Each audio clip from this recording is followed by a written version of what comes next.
Hello, this is Brother Oates. 1 Corinthians chapter 11, verses 17 through verse number 22. Now in this that I declare unto you, I praise you not, that you come together not for the better, but for the worse. For first of all, when you come together in the church, I hear that there be divisions among you, and I partly believe it. For there must be also heresies among you, that they which are approved may be made manifest among you. Now when you come together, therefore, into one place, this is not to eat the Lord's Supper. For in eating, everyone taketh before other his own supper, and one is hungry, and another is drunken. What? Have ye not houses to eat and to drink in? Or do ye despise the church of God, and shame them that are without? What shall I say to you? Shall I praise you in this? I praise you not. The Apostle Paul is very disgusted with their attitude regarding the Lord's table. And I might add, so is the Lord. In verse number 30, for this cause many are weak and sickly among you, and many sleep.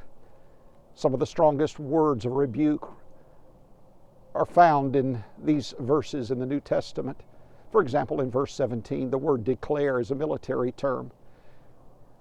Parangelo is the word in Greek, and it means orders that are passed down through the channels. This is a clear command. This is not Paul's idea or suggestion or opinion. This is a clear commandment that comes from headquarters. In fact, from the Lord himself.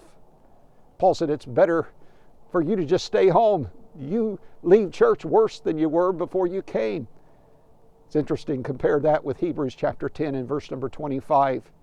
Not forsaking the assembling of ourselves together as the manner of some is, but exhorting one another, and so much the more as you see the day approaching.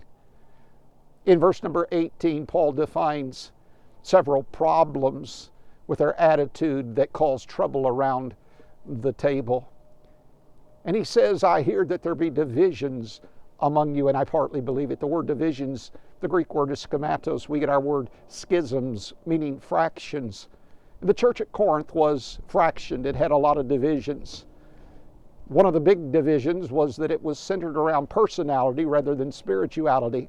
In 1 Corinthians chapter 3 and verse number 4, while one saith, I am of Paul, and another, I am of Apollos, are ye not carnal? And therein is the root cause of all of the problems that they had. Their carnality, they were walking in the flesh and not in the spirit. In verse number 19, the word heresies, you think of that word in a negative fashion as I do. However, in the New Testament, it could be both positive and negative. It comes from a root word meaning to choose. It's when a group of people form an opinion about a subject. We would call them perhaps today protesters. And the church at Corinth certainly had its share of protesters, but even God would overrule that and use that for the edification of his own work. In verse number 20, Paul says, you may call it the Lord's Supper, but it's anything but the Lord's Supper. He says this is not to eat the Lord's Supper.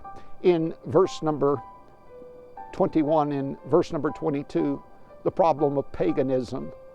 You see, they had brought their old religion, their old self-centered ways into the house of God. And the rich were beating the poor there before the potluck supper, and they were committing the sin of gluttony and even drunkenness. And Paul rebukes them and comes to this conclusion, I praise you not. You see, instead of trouble around the table, there ought to be a sweet oneness, sincerity, communing with the living Savior. After all, that's why some people simply call it communion. Bereans, search the Scriptures. God bless you.